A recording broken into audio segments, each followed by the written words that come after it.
সাধুর সঙ্গে থাকতে না ঠিক এক না একদিন মনের মধ্যে পরিবর্তন আসে সঙ্গের প্রভাবে। ভালো সঙ্গ করলে ভালো, যেরকম সাদা কাপড়ে যেরকম রং নেবেন সেরকম দাগ হবে। কাচ কাঞ্চন সংসর্গাধত্তে মার্গতিদ্যুতিম তথা সৎসন্নিধানেন মূর্খো জাতি প্রবীণতাম। যদি পণ্ডিতের কাছে মূর্খ থাকে সেও একদিন পণ্ডিত হয়ে যায়, তাহলে সাধুদের কাছে অসৎ ব্যক্তি যদি থাকে তো এক না একদিন সেও সাধু হবে। স্পর্শ সাধু তো মহারাজ পারসমণি, বৈষ্ণব ঠাকুর তো পারসমণি, গুরুদেব ভগবান তিনি তো পারসমণি। জং লাগা লোহাকে যদি স্পর্শ করা হয় তো বহুমূল্য সোনা হয়ে যায়।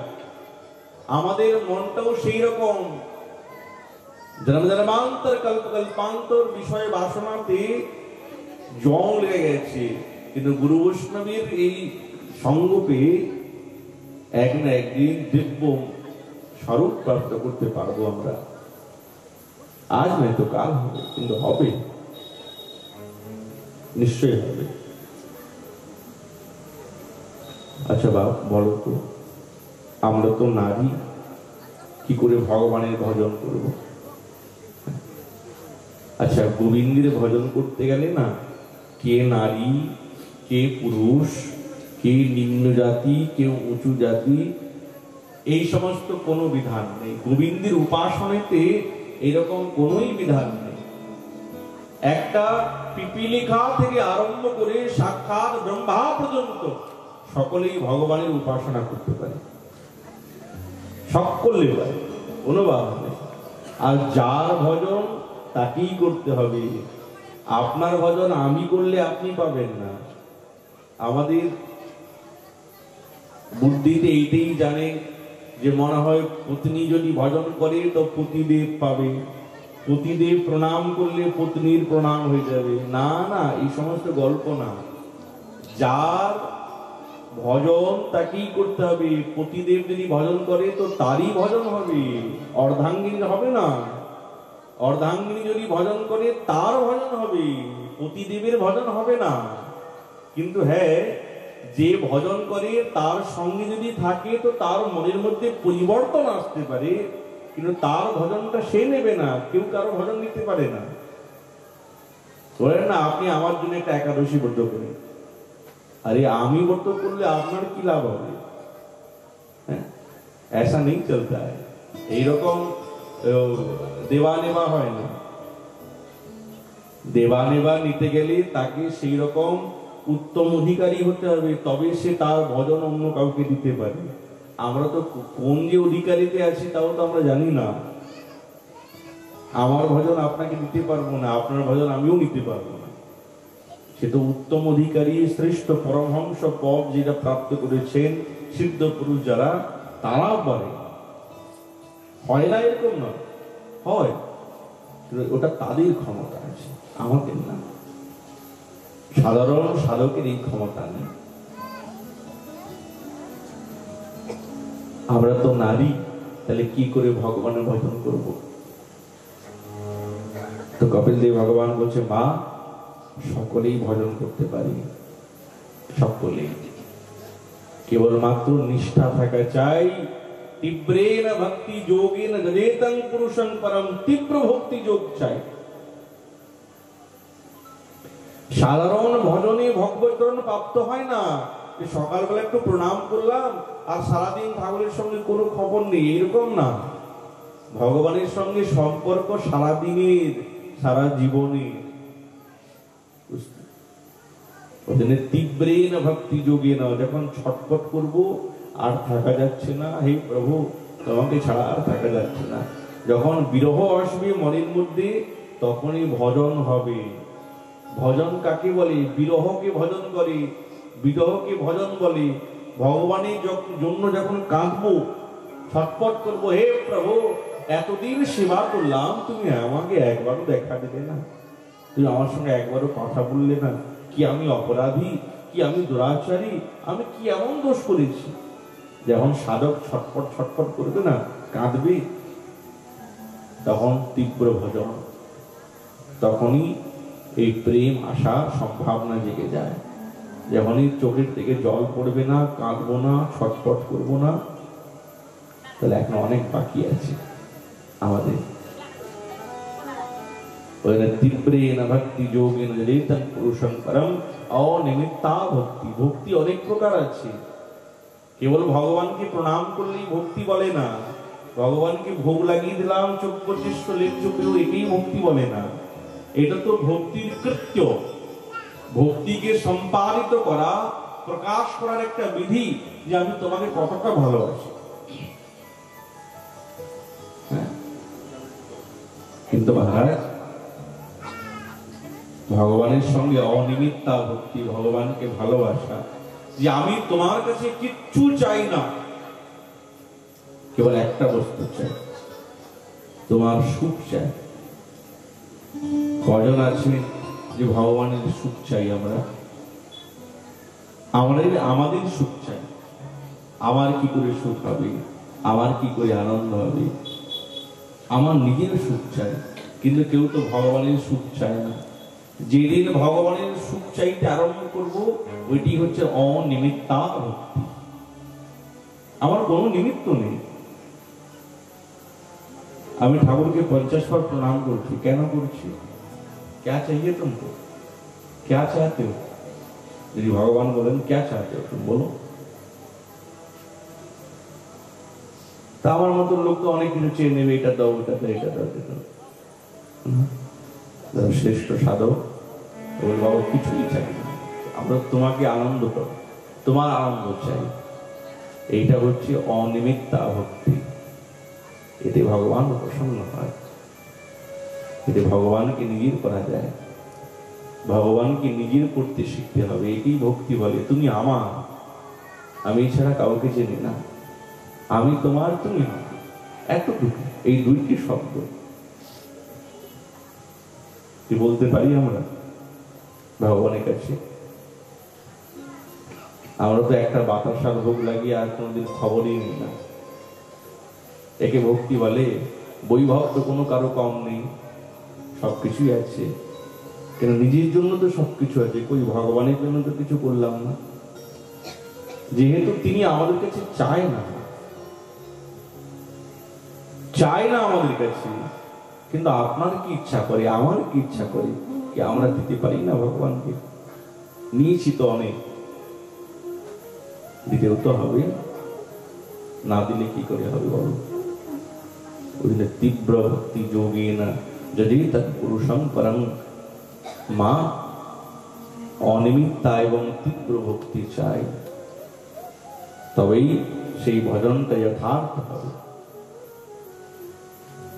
মা দেবতী বুঝে গেলেন যে ভগবানের ভজন না করলে কিচ্ছু হবে না। ওই জন্য আমাদের পরবর্তীগণ বলেন, जन्म तेरा बातों ही बीत गए रे, तूने कबहू न कृष्ण भजे। जन्म तेरा बातों ही बीत गए रे, तूने कबहू न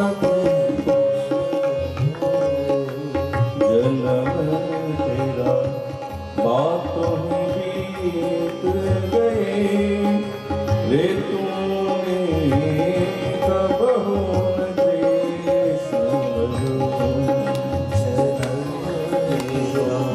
बातों ही बीत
হরিদাসজি বলছেন এই জীবনযাত্রাতে কিভাবে কেটে যাচ্ছে আমাদের সেটির কথা বলছেন। আয়ুতে 5 বছর যখন বয়স থাকে না তখন বালক খুব সরল সিধা হয়, কোনো প্যাঁচ পিচের মধ্যে থাকে না। যখন ধীরে ধীরে বয়স বাড়তে থাকে, 5 করে বাড়তে থাকে, তো মনের মধ্যে নানা রকমের কামনা, বাসনা, দুর্ভাবনা, কাম, ক্রোধ, লোভ, মোহ, মদ, মাৎসর্য এগুলো সব আক্রমণ করে।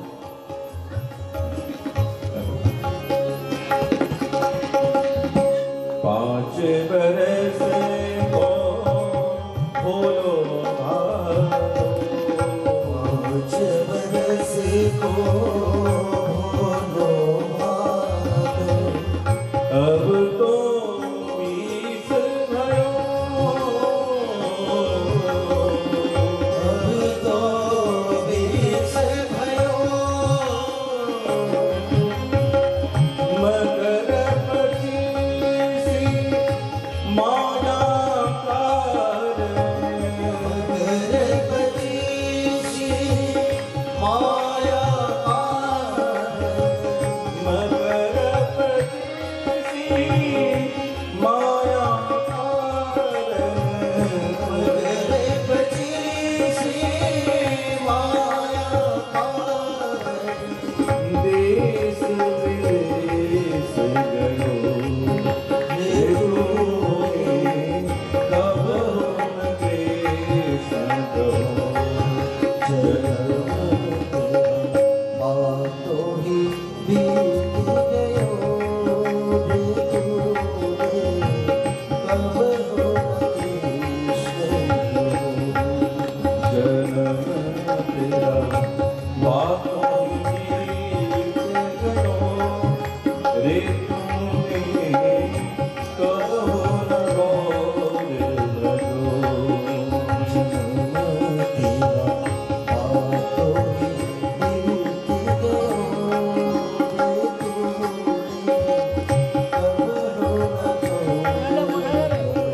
और भक्तवत्सल भगवान की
लोभ बड़े नित नयो,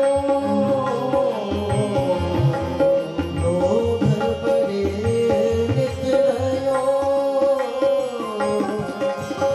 माया जोड़ी लाख करोड़ी, माया छोड़ी लाख करोड़ी, माया जोड़ी लाख करोड़ी, माया छोड़ी लाख करोड़ी, अजब प्रेम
ভগবানের উপাসনা না করলে না জীবনটা বৃথা হয়ে যাবে, সাউন্ড বাড়াও।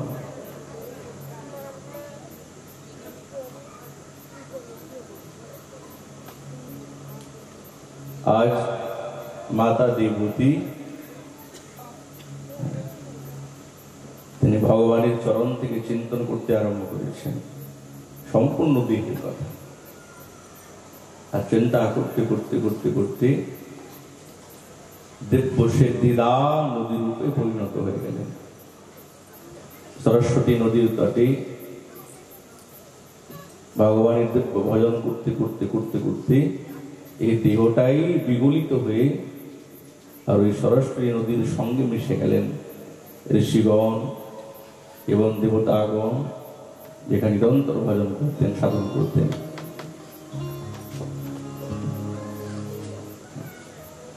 আচ্ছা মহারাজ, কপিলদেব ভগবান কিন্তু ওখান থেকে বিদায় নিলেন।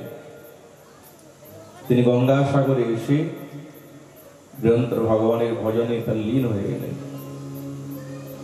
তো ইনাদের বংশ আর চলল না।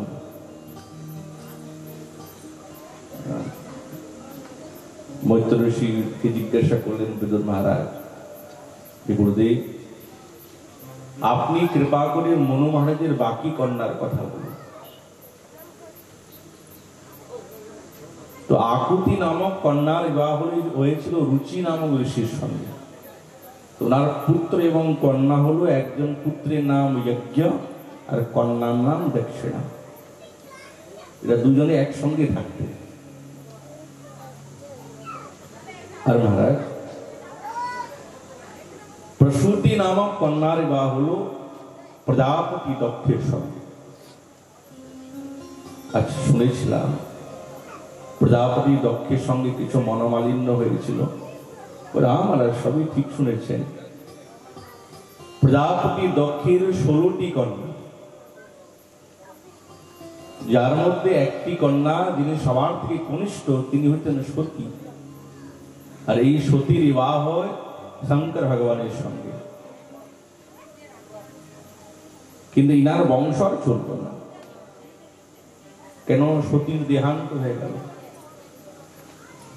তো জিজ্ঞাসা করলেন, গুরুদেব আপনি একটু কৃপা করে বলুন। তখন বলতে আরম্ভ করলেন, প্রজাগণের পতি তো বানাতে হবে। এই প্রজাগণের পতি কাকে বানানো যায়? সকলে বললেন যে দক্ষ আছেন, উনি হচ্ছেন শ্রেষ্ঠ। আর সত্যি শ্রেষ্ঠ এবং গুণী ছিলেন। তো বিশাল আয়োজন হয়েছে। এই আয়োজনে ওনাকে এই সিংহাসনে অভিষিক্ত করা হবে।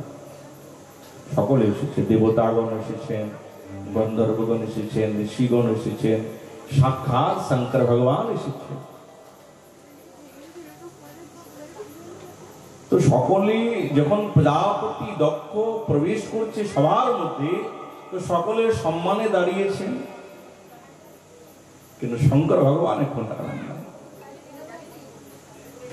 কিরা চোখগুলি লাল লাল হয়ে গেল আর ক্রোধে কাঁপছে। তো দেবতাগণ বলছেন, কি প্রজাপতি দক্ষের কি সিংহাসনে বসার ইচ্ছা নেই? যদি না থাকে তাহলে বলুন মহারাজ, কি ব্যাপার? এত আনন্দের দিনে আপনি উদাসীন হয়ে বসে আছেন, দেখে মনে হচ্ছে আপনি ক্রোধী। কি ব্যাপার? আপনি কি এই সিংহাসনে বসতে চান না? যদি না চান তাহলে আপনি বলুন, তাহলে আমরা অন্য কাউকে নিযুক্ত করবো এই সিংহাসনে। না না না, এরকম কোনো কথা নেই, আমি বুঝতে চাই। তাহলে কি ব্যাপার? আপনাকে দেখে মনে হচ্ছে মনটা খুব উদাসীন। কি হয়েছে আপনার? দেখে মনে হচ্ছে ক্রোধ। প্রজাপতি দক্ষ বলতে, শোনো, আমাদের এই সভার মধ্যে একজন অসভ্য এবং অযোগ্য ব্যক্তি প্রবেশ করেছে, অপবিত্র লোক প্রবেশ করেছে, যার কারণে আমার এই সভাটা আজ অপবিত্র হয়েছে। কাকে বলে? দেবতাগণকে বুঝতে পারছে না। প্রজাপতি দক্ষ কাকে বলছে? কি অসম্ভ, কে দুরাচারী, কি অসৎ। মহারাজ কি অসৎ, কাকে বলছেন আপনি? এখানে সাক্ষাৎ দেবতাগণ আছেন, ঋষিগণ আছেন, গন্ধর্বগণ আছেন, সাক্ষাৎ শঙ্কর ভগবান বসে আছেন, আপনি কাকে অসভ্য বলছেন? সঙ্গে সঙ্গে আঙ্গুল দিকে আয়াং মানে আহি মরকটা লোচনা, এই যে মরকট লোচন,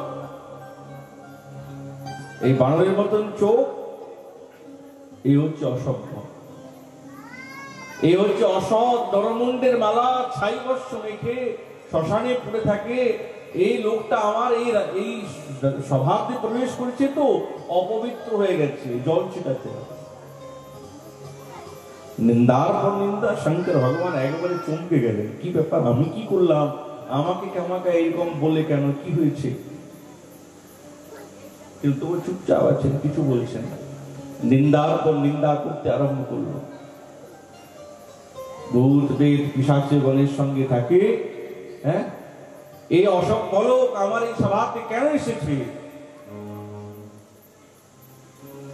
সকলেই অবাক।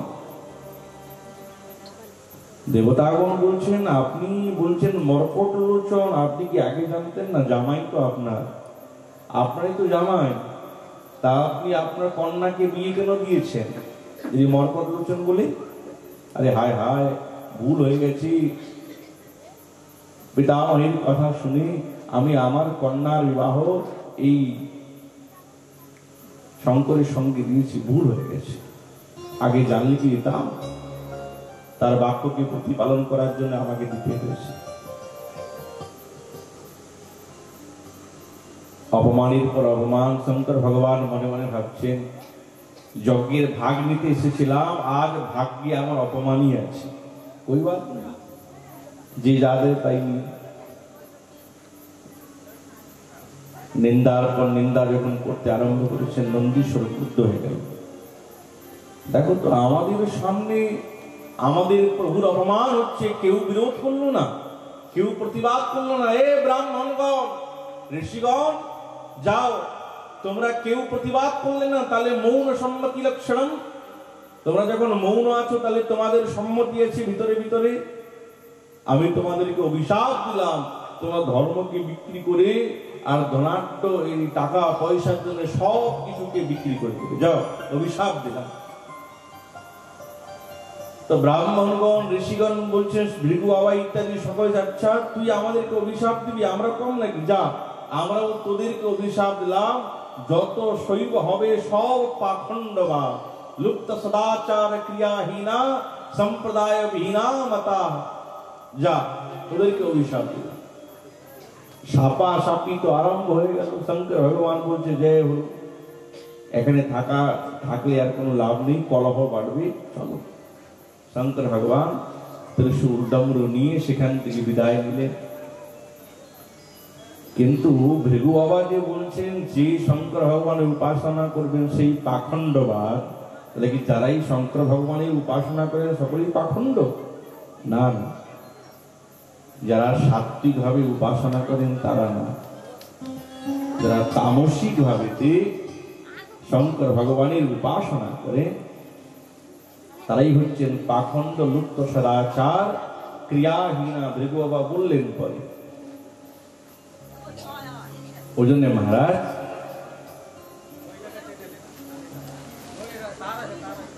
যারা হচ্ছে ওই শ্মশানে থাকে, নরমুণ্ডের মালা পরে, কপাল ভুজি, তারা হচ্ছেন এই পাখণ্ডবাদ। আমাদের 4টি সম্প্রদায় আছে, তো 4 সম্প্রদায়ের বাইরে আর 5ম সম্প্রদায় বলে কেউ নেই। সম্প্রদায়ের মধ্যে ওঠা বসা আসে না, বসে না। কিন্তু যারা সাত্বিক ভাবে শঙ্কর ভগবানের উপাসনা করেন, শঙ্কর ভগবানের উপাসনা তো রামচন্দ্র ভগবানও করেছে, রাজা সগরও করেছেন, ব্রজবাসীগণ করেছেন, নন্দ বাবা করেছেন। তার মানে কি তারা পাখণ্ডবাদ? না, সাত্বিক ভাবে। তো যাই হোক, সাপাসাপি তো আরম্ভ হয়ে গেল। প্রজাপতি দক্ষ বলছে, শোনো, এই শঙ্করকে আমি বহিষ্কার করলাম, যজ্ঞের কোনো ভাগ তাকে দেওয়া হবে না, কোনো ভাগ দেওয়া হবে না।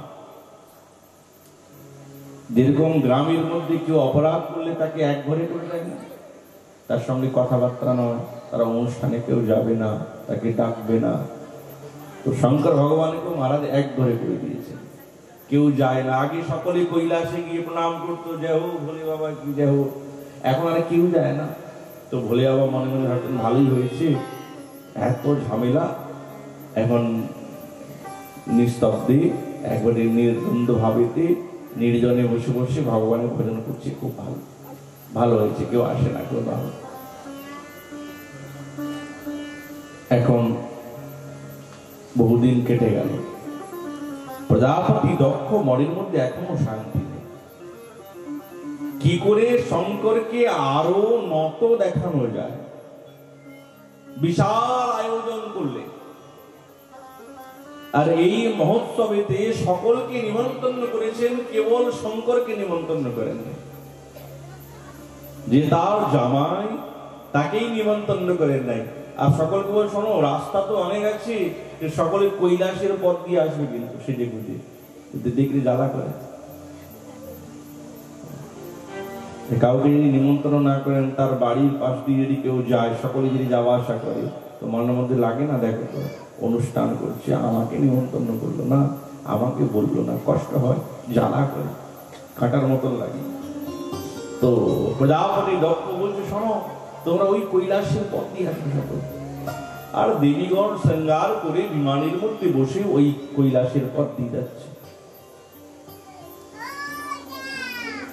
মাতা সতী মনে মনে ভাবছে, দেবীগণ কোথায় যাচ্ছ এত শৃঙ্গার করে, ভালো ভালো, কোথায় যাবে তোমরা? কেন তুমি জানো না তোমার বাবার বাড়িতে এত বড় অনুষ্ঠান হচ্ছে? এই দেখো, আমাদেরকে স্বর্ণপত্রে নিমন্ত্রণ করেছে, সোনার পাতাতে। আগে বিশেষ যে অতিথি হতো না, তাকে স্বর্ণপত্রে লিখে, সোনার পাতাতে লিখে তাকে নিমন্ত্রণ করা হবে। এই দেখো স্বর্ণপত্রে, তোমাকে নিমন্ত্রণ করে নাই। এমন কথা বলছে যেন গায়ে জ্বালাই। মাতা সতী মনে মনে ভাবছে, দেখো সত্যি তো, বাবা এত বড় অনুষ্ঠান করছে, আমাকে নিমন্ত্রণ করলো না, আমাকে এত ভালোবাসে, আরে নিমন্ত্রণের কি দরকার আছে, আমার তো নিজের ঘর, বাবা এত কাজে ব্যস্ত আছে, ভুলে গেছে, কি আছে? ও বেশি কথা বলে, মুখ বাঁকিয়ে তারা সকলে চলতে আরম্ভ করেছে। সতীর মনের মধ্যে ইচ্ছা, ওগো শোনো না। হ্যাঁ বলো, কি হয়েছে? তোমার শ্বশুর বাড়িতে এত বড় অনুষ্ঠান হচ্ছে, চলো না একবার ঘুরে আসি।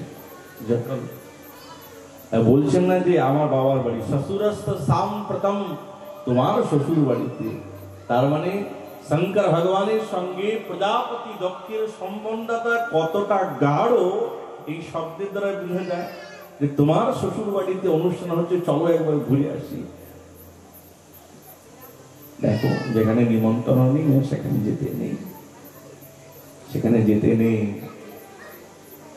আচ্ছা, নিমন্ত্রণ নেই দরকার কোথায় হয় জানেন তো? অন্নপ্রাশন, গৃহপ্রবেশ, বিবাহ মহোৎসব, চূড়াকরণ, যজ্ঞ পবিত্রকরণ, নামকরণ ইত্যাদিতে নিমন্ত্রণের দরকার, বিনা নিমন্ত্রণে যেতে নেই। কিন্তু যেখানে ভাগবতী অনুষ্ঠান, ভগবানের কোনো অনুষ্ঠান হবে, সেখানে বিনা নিমন্ত্রণে আসতে হবে। যে বিনা নিমন্ত্রিত হয়ে আসবে, সে মহারাজ ভগবানের দিব্য কৃপা পাবে, কেননা তার মধ্যে দীনতা আছে বলেই তো এসেছে। এখানে নিমন্ত্রণের দরকার হয় না, বিনা নিমন্ত্রণে আসতে হয়, বিনা নিমন্ত্রণে প্রসাদ পেতে হয়, মেঘে পেতে হয়। মহাপ্রভু বলছেন প্রসাদ মেঘে পেতে হয়, যে মাগতে পারবে সে তো দীনতা এসে গেছে। যদি কেউ ফটকারও লাগিয়ে দেয়, কেউ যদি বকাও লাগিয়ে দেয়, তবুও মনের মধ্যে কষ্ট পেতে নেই, আবার মেঘে খাও। এটি তো স্বভাব। মহাপ্রভু নিজে মেঘে খেয়েছেন, বারবার মেঘেছে। কিন্তু আজ যে প্রজাপতি দক্ষ অনুষ্ঠান করছে, এটা কোনো ভাগবতী অনুষ্ঠান না, ওই জন্য নিমন্ত্রণের দরকার। শঙ্কর ভগবান বলছে নিমন্ত্রণ নেই, অতএব সেখানে যাওয়াটা উচিত না। মাতা সতী বলছে আরে নিমন্ত্রণের কি দরকার আছে, আমাদের নিজের ঘর তো, চলো। আবার নিজের ঘরে নিমন্ত্রণের দরকার হয় নাকি? চলো।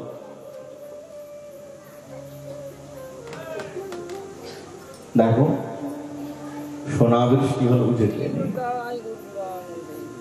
সোনা বৃষ্টি হলেও যেতে নেই নিমন্ত্রণ। আরে দেখো মনে মনে ভেবেছেন, দেখো তো ইনি তো কিছুদিন কোনোদিন কিছু কিনে দিবে না।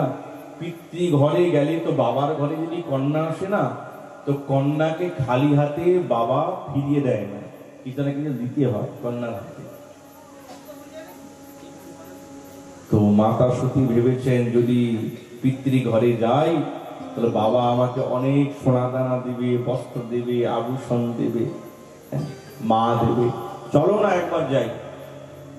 বারবার বারবার দেখুন বলছেন না, সঙ্গে সঙ্গে বলছেন দেখো তোমাকে তো বলি নাই, আমাকে সকলের সামনে অপমান করলো, আমি নাকি মার্কাট লোচন, আমাকে এই যজ্ঞের ভাগ থেকে বহিষ্কার করলো। যখন এই অপমানের কথা মনে পড়ে না, এই বুকের ঘাটা না দরদর করে ফুটে ওঠে। কেউ কাউকে চড় মেরে দিলে না ভুলে যায়, কিন্তু বাক্যরূপী বাণ যদি একবার হৃদয়ের মধ্যে লেগে যায় না, ও আর ভোলা যায় না। বারবার মনে পড়ে, ওই লোকটাকে দেখলেই মনে পড়বে, ও সেই দিন আমাকে অপমান করেছিল না, আমাকে গালাগালি করেছিল। বাক্যবান কিছুতেই ভোলা যায় না। আজ আমার সেই কথাগুলি আমার মর্মতাড়িত, আমার মনের ঘাটাকে দরদর করে ফুটে উঠে। আরে কি হয়েছে? শ্বশুর মশাই পিতৃদেব হয়তো, পিতা হয়তো বলেছে সেটাকে অত মনে নিতে হয়? আচ্ছা ঠিক আছে, তুমি যাবে না, আমি যাই, আমি গিয়ে সব সমাধান করব। শঙ্কর ভগবান জানেন এ তো জেদি, এ কারো কথা শুনবে না। তো একবার চলতে আরম্ভ করেন, তো শঙ্কর ভগবান দেখেন গেলেন কিনা। আর মাতা সতী মনে মনে ভাবছেন কি জানি রুষ্ট হয়ে যাবেন বুঝি, আবার ফিরে আসেন। তো চোখ বন্ধ করে নেন, যখনই যায় তখন চোখ খুলে দেখেন, যখনই আসেন তখনই চোখ বন্ধ করে নেন। দ্বিশশা, মনটা দুই প্রকার হয়ে গেল, যাবো কি যাব না। আর আমি তোমার কথা শুনছি না, এবার কিন্তু আমি যাচ্ছি, বলতে আরম্ভ করলেন। নন্দীশ্বরকে বলছেন যাও, তোমার মা একা যাচ্ছি, তুমি যাও। নন্দীশ্বর এসে বলছে মা তুমি একা যাবে কেন, বসো আমার পিঠে বসো, আমি তোমাকে নিয়ে যাব। পিঠের মধ্যে বসিয়ে নন্দীশ্বর পৌঁছে গেছেন সেই বিশাল মহোৎসবের আয়োজন স্থানেতে। কিন্তু প্রজাপতি দক্ষ বলেছে ওই শঙ্করের কোন সম্বন্ধীর সঙ্গে যদি কেউ কথাও বলে তাকে ওই যজ্ঞের ভাগ থেকে বঞ্চিত করা হবে। কেউ কথা বলে না, সকলে মুখ ফিরিয়ে নেয়। কেমন লাগে না, অনুষ্ঠানের মধ্যে এসেছেন, আপনার সঙ্গে কেউ কথা বলছে না, মুখ ফিরিয়ে নিচ্ছেন, সকলে পরিচিত, আবার পরিচিত হয়ে যদি মুখ ফিরায় তাহলে বেশি কষ্ট হয়। মাতা সতী দেখছেন তাই তো, কেউ কথা বলছে না, সকলে মুখ ফিরিয়ে নিচ্ছে, একই কথা। মায়ের সঙ্গে সাক্ষাৎকার হল, মা সমস্ত বৃত্তান্ত বললেন, সব ঠিক আছে, আমাকে অপমান করেছে এতে কোনো দোষ নেই। যখনই তিনি সভার মধ্যে দেখলেন সকলের জন্য আসন লাগানো আছে, কিন্তু আমার প্রভুর জন্য কোনো আসন নেই, সঙ্গে সঙ্গে পৌঁছে গেলেন। কারণ নিজের কানে চাপা নিয়েছেন দুই হাতে, ছি ছি ছি, তুমি এই সিংহাসনে বসে তুমি ভুলে গেলে কে শ্রেষ্ঠ কে কনিষ্ঠ, তুমি তাকে অপমান করলে যিনি সাক্ষাৎ মঙ্গলের মূর্তি। তোমার দেহের দ্বারা আমার এই দেহের উৎপন্ন হয়েছে, এই দেহ আর শঙ্কর ভগবানের সেবাতে লাগবে না। আমি তোমার গোত্রটাও রাখতে চাই না, যদি কোনোদিন যাই তো আমাকে দাক্ষায়ণী বলে ডাকবে, না না, তোমার এই গোত্রটাও আমি রাখবো না। সঙ্গে সঙ্গে বসে গেলেন। ক্রোধ দিয়ে অগ্নি হতে পারে এর প্রত্যক্ষ প্রমাণ রূপসাহী পাদ বলছেন ক্রোধ এব অগ্নে, সাক্ষাৎ ক্রোধই হচ্ছেন আগুন। মাতা সতী এমন ক্রোধ, রুদ্রাণী তো সাক্ষাৎ দাউ দাউ করে আগুন জ্বলতে আরম্ভ করেছে। নন্দীশ্বর ইত্যাদি চিৎকার করে আসলেন, মা মা বলে চিৎকার করলেন, কিন্তু মাতা সতীর দেহান্ত হয়ে গেল, নিজ দেহকে ত্যাগ করে দিলেন। নন্দীশ্বর ইত্যাদি যখন আক্রমণ করলেন, ভৃগু বাবা নিজের কমণ্ডল থেকে জল সিঞ্চন করলেন। ভৃগু, নন্দীশ্বর ইত্যাদি ছটফট করতে করতে মন উদাসীন, সকলে কাঁদতে কাঁদতে যাচ্ছে। আজ আমরা মাতৃহারা হয়ে গেলাম, কি হবে আমাদের, কি করে প্রভুর কাছে মুখ দেখাবো? নারদ মুনি ভ্রমণ করতে করতে এসে উপস্থিত, প্রভু, আরে মহারাজ, হে ভোলে বাবা, আপনি চুপচাপ বসে বসে ভজন করছেন, জানেন কি ঘটনা ঘটে গেল, কি হয়েছে? বলে, মাতা সতীর দেহান্ত হয়েছে। হায় হায়। সঙ্গে সঙ্গে দাঁড়িয়ে গেলেন, চারিদিকে জটা বিকীর্ণ হয়ে গেল, একটি জটা উৎপাতিত করে ভূমিতে নিক্ষেপ করলেন। মৃগরাজ প্রণাম করেছেন, হে বীর ভদ্রন্তে, হে বীর, তোমার মঙ্গল হোক। ওই জন্য নাম হয়ে গেল বীরভদ্র। সহস্রমালী, কপালমালী, নরমুণ্ডের মালা এবং ছাইবস্য সারা অঙ্গে মেখে আছে, দিগম্বর, বিকীর্ণকে আকাশ চুম্বী দেহ। প্রভু কি আদেশ? যাও, দক্ষ বিধ্বংস করে আসো, কেউ যাতে না বাঁচতে পারে। বীরভদ্র আসছেন, এইদিকে নন্দীশ্বর ইত্যাদি মন খারাপ, কাঁদতে কাঁদতে ফিরে যাচ্ছেন। যখনই দেখছেন আমাদের জ্যেষ্ঠ ভ্রাতা এসেছে, আর কোনো চিন্তা নাই, চলো এবার দেখাবো মজাটা। শঙ্কর ভগবান অনুচর তো, কারো মাথা আছে তো শরীর নেই, কারো হাড় কোটা চলছে, কারো হাতি হাড়, কারো মাথা নিচে পা উপরে, কারো মুখ গর্ধবের মতন, শরীরটা মানুষের মতন, কারো শরীরটা মানুষের মতন, মুখটা গর্ধবের মতন, এইরকম স্বরূপ। ভূত প্রেত পিশাচ, কেউ বায়বীয় দেহ, কেউ বিকরাল রূপ, কারো হাড় কোটা চলছে। আর জয় ভোলে বাবা, জয় শঙ্কর ভগবান, জয় জয়কার করতে করতে হঠাৎ অন্ধকার হয়ে গেল। কি ব্যাপার? প্রলয়কালীন মেঘ? না না, এখন তো প্রলয়ের সময় নয়। তাহলে আমাদের মনে হয় কোন চোর ডাকাত চুরি করে পালাচ্ছে। আরে প্রাচীন বর্গী রাজত্বের মধ্যে চোর ডাকাত নেই। আচ্ছা, এই বলতে বলতে ভূত প্রেত পিশাচ সব পুরা পান্ডাল ঘিরে নিল। ধরো ধরো ধরো ধরো, পান্ডাল ফান্ডাল সব ভেঙে চুরমার। যে সমস্ত রান্না টান্না হয়েছিল বড় বড় ভবনার মধ্যে, সব ভূত প্রেত পিশাচ মলমূত্র ত্যাগ করেছে। কেউ ক্ষীরের মধ্যে ডুব দেয়, কেউ রসাতে ডুব দেয়, কেউ মহারাজ সব ওট প্লট করতে আরম্ভ করেছে। আর বীরভদ্র যাকে ধরে তাকে ধরে আছাড় মারে।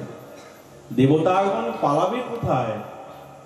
পালানোর তো জায়গা নেই, কোথায় পালাবে? একবারে মূল দ্বারে দাঁড়িয়েছে। এক একজন দেবতার মধ্যে দু চারটা করে ভূত ঢুকেছে। একটা যদি ভূত ঢুকে তাহলে কেমন লীলা কীর্তন দেখে, আর দু চারটা করে যদি ভূত ঢোকে তাহলে কেমন স্থিতি হবে। নিজে নিজেই আছাড় করছে, নিজে নিজেই উন্মাদ হয়ে গেছে, পাগল হয়ে গেছে। শঙ্কর ভগবান অনুচর সব দেহেতে ঢুকে গেছে। কি হবে এবার? কি আর হবে? মণিমান ধরেছেন ভৃগু বাবাকে, বীরভদ্র ধরেছেন প্রজাপতি দক্ষকে বগলের মধ্যে চেপে ধরে। কোথায় পালাবে? যেই সিংহাসনে প্রজাপতি দক্ষ বসেছিল, ওই সিংহাসনে বীরভদ্র বসেছে। পুষা দেবতাকে ধরেছে চণ্ডীশ, নন্দীশ্বর ধরেছেন ভগ দেবতাকে। আর এক একজন করে জিজ্ঞাসা করছে, বলো ভাই, সামনে যজ্ঞকুণ্ড জ্বলছে তো, নেবাও একে, আগুনটাকে নেবাও। নেবাবে কি করে? মলমূত্র প্রস্রাব করো। সকলে মিলে প্রস্রাব করতে আরম্ভ করেছে। মন্ত্রপুত যোগনি, একে নেবানো যায়? কিন্তু এই নেবানো হচ্ছে না। সব অনাচার দুরাচার করতে আরম্ভ করেছে। তো ভাই বলো, কে কি অপরাধ করেছে? বলে এই যে ভৃগু বাবা লম্বা লম্বা দাড়ি, আমাদের প্রভুর যখন নিন্দা হয় না তো দাড়ি নাচিয়ে খুব সমর্থন। আচ্ছা ऐसी बात। আর দাড়ি ধরেছেন, সঙ্গে সঙ্গে দিলেন টান, দাড়ি আলাদা মাথা আলাদা। ভৃগু বাবা তো কানতে আরম্ভ করেছিলেন, সাদের দাড়ি ছিল, এবার কি হবে, এক বটবৃক্ষে নিচে বসে বসে কাঁদছে। নরদমুনি জিজ্ঞাসা করলেন, মহারাজ क्या हुआ आपका? আরে মহারাজ কি আর দুঃখের কথা বলবো, দেখুন তো দাড়ি নাই আমার। শঙ্কর ভগবানের অনুচর সব ছিঁড়ে দিয়েছে, এইরকম অবস্থা। উষা দেবতা কি করেছে, একে ধরেছো, বলছে আমাদের প্রভুর যখন নিন্দা হয় না তো দাঁত গুলি বের করে খিলখিল খিলখিল করে আসছে। বীরভদ্র এমন মুষ্টি আঘাত করলো, সব দাঁত হাতে এসে গেল, দাঁত আর এবার খাবে কি, দাঁত নাই তো, ভালো মন্দ তো আছে কিন্তু খেতে পারছে না, দাঁত নেই, সব দাঁত ভেঙে দিয়ে। ভগদেবতা কি করেছে, বলে ভাই যখন আমাদের প্রভুর নিন্দা হয় না তো চোখগুলিকে বেশ ছাড়া বড়া বড় বড় চোখ করে তাকিয়েছে। আচ্ছা, দুই আঙুল ঢুকে চোখ দুটি বের করে দিল, চোখ আঙুল এবার চারিদিকে ঘুরে বেড়াচ্ছে, ওখানে গড়তে পড়ছে, চলতে পারছে না। বগলের মধ্যে যে বীরভদ্রকে প্রজাপতি দক্ষকে রেখেছে ভুলে গেছে। ও সর্বনাশ, অচৈতন্য প্রায় এ কি করেছে, এ তো মূল আমাদের প্রভু নিন্দা করেছে, বলেছে মরকট লোচন। আচ্ছা, সঙ্গে ছিল এক দিব্য খড়গ, আর সেই খড়গটাকে নিয়ে সঙ্গে সঙ্গে প্রজাপতি দক্ষের শিরচ্ছেদন করে বললেন ওম নমঃ শিবায় করে যজ্ঞকুণ্ডের মধ্যে দিলেন আহুতি, আর দিয়ে শঙ্কর ভগবান কি জয় হো, শঙ্কর ভগবান কি জয় হো করতে করতে সকলে চলতে আরম্ভ করলেন। প্রজাপতি দক্ষ যজ্ঞকে বিধ্বংস করে দিলেন। এবার কি হবে, কেউ মনে নাই, অমৃত পান করেছে তো কেউ আর মনে না। চলো ব্রহ্মার কাছে, মহারাজ দেখুন কি অবস্থা, যজ্ঞের ভাগ নিতে এসেছিলাম, অঙ্গের ভাগ দিতে হচ্ছে, এবার কিভাবে আমাদের গতি? বলে বাবা আমাদের প্রতি রুষ্ট আছে, আপনি একটু সন্তুষ্ট করুন। কি করে সন্তুষ্ট করা যায়?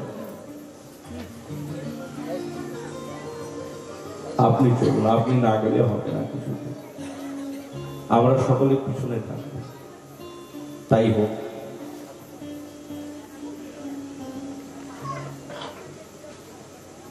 শঙ্কর ভগবান এসে উপস্থিত হলেন।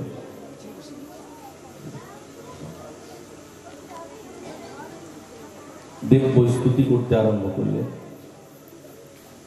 দেব্য স্তুতি। শঙ্কর ভগবান স্তুতি শ্রবণ করে না বড় প্রসন্ন হলেন। বাহ,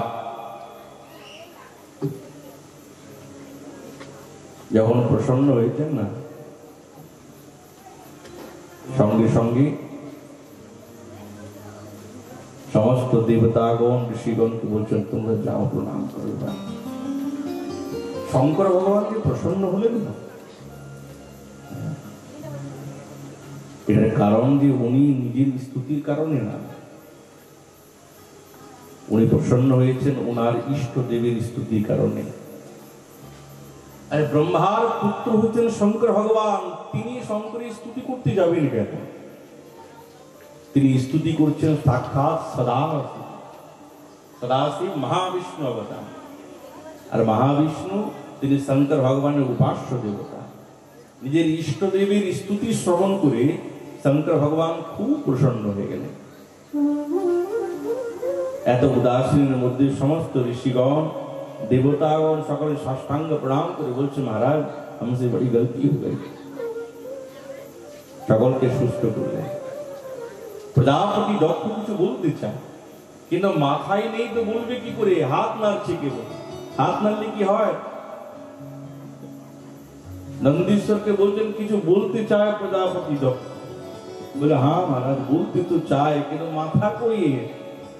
মাথা তো নেই, ওম নমঃ শিবায় হয়ে গেছে যজ্ঞ করলে, মাথার পায়ে।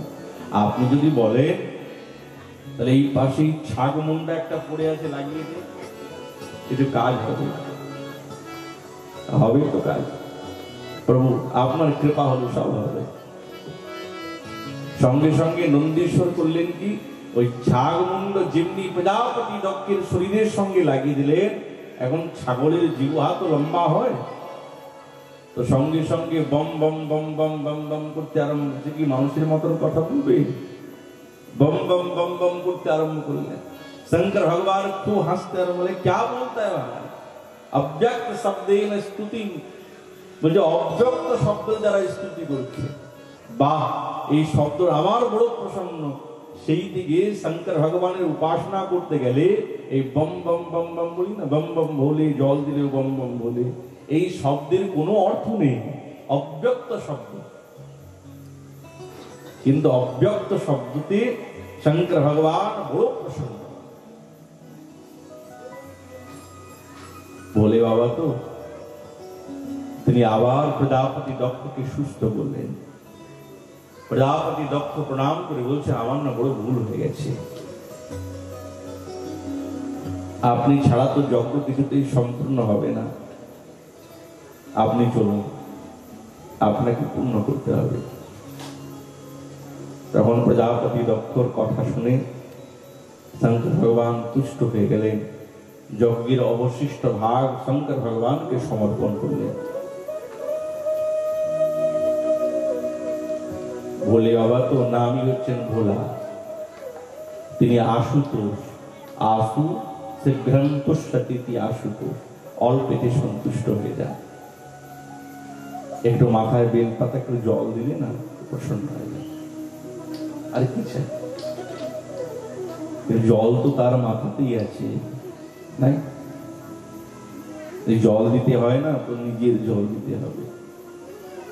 ভগবান বলছেন না, এই ভক্ত সপ্ত সাগর আমাকে ডুবাতে পারে না, যে তোমার এক বিন্দু চোখের জলের দ্বারায়, প্রেমাশ্রুর দ্বারায় আমি ডুবে যাব। শঙ্কর ভগবানকে যদি অভিষেক করতে হয় না, তো নিজের চোখের জলের দ্বারা অভিষেক করতে হবে, তামসিক ভাবে না, সাত্বিক ভাবে। আমাদের উপাসনা সাত্বিক ভাবে, নাস্তি তমসা, তামসিক ভাবে না। তিনি হচ্ছেন বৈষ্ণবানাম যথা সম্ভব, বৈষ্ণবীর মধ্যে অগ্রগতি। বৈষ্ণবকে যদি কোনো আমানি বস্তু দেওয়া হয় তিনি স্বীকার করেন কি? নেন না। সেরকমই শঙ্কর ভগবান তিনি পরম বৈষ্ণব, তো ওই জন্য সব গোবিন্দের প্রসাদ তাকে সমর্পণ করতে হয়, তাদের তিনি খুব প্রসন্ন হয়, খুব। আমাদের ওই জন্য ব্রজের মধ্যে দেখবেন প্রত্যেক ভোলে বাবার মন্দিরে মানে গিরি গোবর্ধনের শিলা আছে, প্রত্যেক ভোলে বাবা। আমাদের 4 দ্বারপাল, তো ব্রজেতে 4 দ্বারপাল, মথুরাতে ভূতেশ্বর, বৃন্দাবনে গোপেশ্বর, আর গোবর্ধনে চকলেশ্বর, আর কামভবন রাজস্থান। আমাদের ব্রজধাম 3টি রাজ্য মিলে তো উত্তরপ্রদেশ, হরিয়ানা আর রাজস্থান, এই 3টি রাজ্য মিলে আমাদের 84 কোষ আছে। তো 4 জনের 4জন দ্বারপাল, কামভবনে কামেশ্বর। যেরকম গোবিন্দের 56 প্রকারের ভোগ লাগে না, এরকমই আমাদের ভোলে আবার 56 প্রকারের ভোগ লাগে। আর ভোলে আবার ভোগ সব ব্রজবাসীগণ যারাই ভোগ লাগান, ওই আগে গিরি গোবর্ধনের শিলার ভোগ লাগবে, তারপরে আপনার ভোলে আবার। এইটি হচ্ছে যথার্থ উপাসনার বিধি। এতে শঙ্কর ভগবান খুব প্রসন্ন হয়, খুব প্রসন্ন হয়। তো মহারাজ তো ভোলে বাবা সন্তুষ্ট। একটা মনের মধ্যে প্রশ্ন যায় যে প্রজাপতি দক্ষ যিনি হচ্ছেন সাক্ষাৎ ব্রহ্মার পুত্র, ওনার দ্বারা এত বড় ভুল হয়ে গেল যে বৈষ্ণব অপরাধ করে ফেললেন, শঙ্কর ভগবান নিন্দা করলেন। ওনার ভুল হয় না, এ আমাদেরকে শিক্ষা দেওয়ার জন্য যে আপনি যতই বড় অনুষ্ঠান করুন, যা কিছু করুন, সবসময় মনে রাখতে হবে যে বৈষ্ণবের চরণে অপরাধ যাতে না হয়। যদি অপরাধ হয়ে যায়, সে যত শ্রেষ্ঠ ব্যক্তি হোক না কেন, তার শ্রেষ্ঠত্ব চলে যাবে, থাকবে না। এটা প্রজাপতি দক্ষ আমাদেরকে শেখালেন, ওনার ভুল হবে না। যিনি প্রজাপতি সিংহাসনে অভিষিক্ত হয়েছেন, যিনি ব্রহ্মার পুত্র, তার দ্বারাই ভুল অসম্ভব। এটি তো আমাদেরকে শিক্ষা দেওয়ার জন্য লীলা চাতুরী। আমি দেখো এত শ্রেষ্ঠ ব্যক্তি, আমি প্রজাগণের প্রতি এত বৈভব, আমার এত বড় অনুষ্ঠান করলাম, যদি বৈষ্ণবের নিন্দা হয়ে যায়, বৈষ্ণবীর চরণে অপরাধ হয়ে যায়, তোমার सब बेकार, कोई काम में आने वाला नहीं।